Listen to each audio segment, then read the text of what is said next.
The standard story about why local businesses are failing is that they can't compete, right? We think, well, they're too small, they're not very efficient, and so on.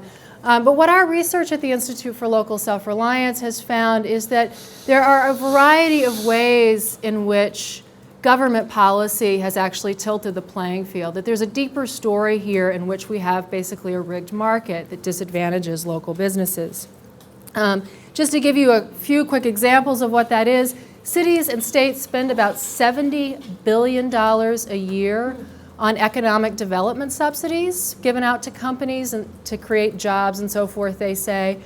The vast majority of those dollars go to support companies like Walmart. They build Amazon warehouses. 1 out of every 2 Amazon warehouses in this country was constructed with the support of public funds. We have a whole bunch of tax loopholes. You know, if you're a local hardware store owner, you can't set up a shell company overseas and funnel your profits over there.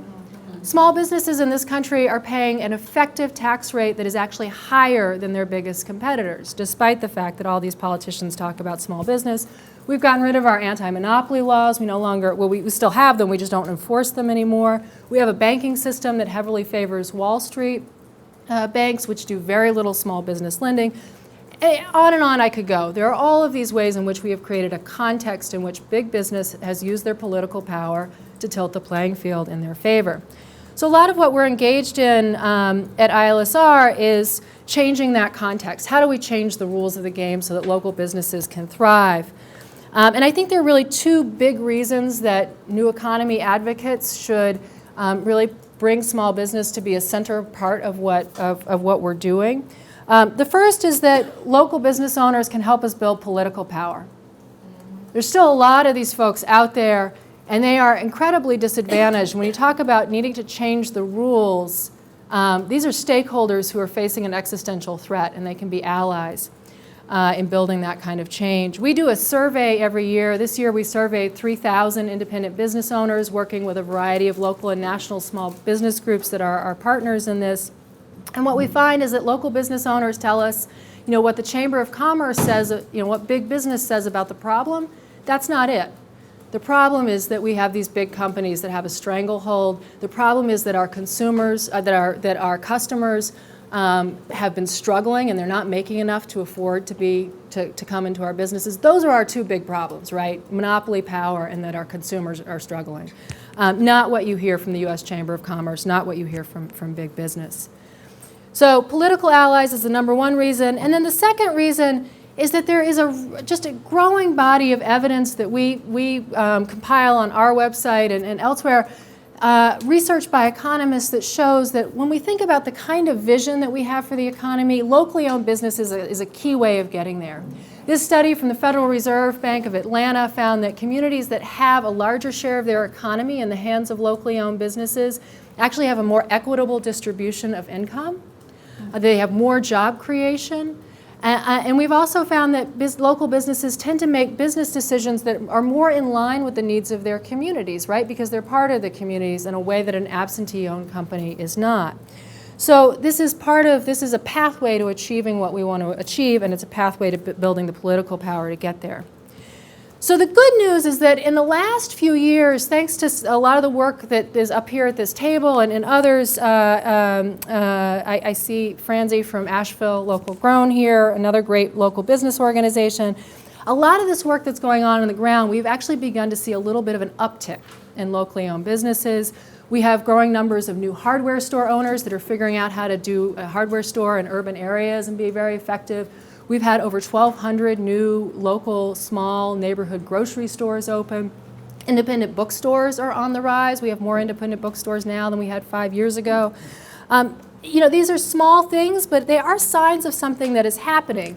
There's a lot of organizing going on by small business owners across the country, building the power, building alliances at the local level. So the question now is, how can we move this from being a movement that's mostly about educating consumers and a consumers movement to really being a movement about changing policy? And that's really what the panelists are going to be talking about today. At ILSR, we've organized our thinking about policy and the policy tools that we provide into these 5 big areas of what needs to change in order to help local businesses. We need to restore anti-monopoly policy. We need to create a financial system that creates the capital that local businesses need. Our survey this year, we found that 1 out of every 3 businesses that needed a loan to grow could not get one. 1 out of every 2 businesses owned by entrepreneurs of color. We need to create a good built environment that can support local businesses. And we need to level the playing field by getting rid of all those tax advantages, subsidies, and so on. And we need to do some targeted investment and public support to rebuild communities that have really lost their main streets and their economic centers. So I'm not going to talk about any of these, obviously, in the time that we have in a lot of detail, but I'll just quickly to give you a flavor of some of the things that fall under this, some of the work that we've been doing. On Level the Playing Field, this year we worked with a coalition of local business groups and others to help pass new rules that will require cities and counties to disclose the amount of dollars they're giving to corporations every year. And we think that Sunlight, yeah, that's a big rule win. It's going to be implemented in the next year. That Sunlight, I think, is going to really help us make this case about the ways that government is putting its finger on the scales. On the built environment front, or excuse me, on the tax front, we've done a lot of work helping close the e-fairness gap, the fact that Amazon and other big online retailers don't have to collect sales taxes in 20 of our states.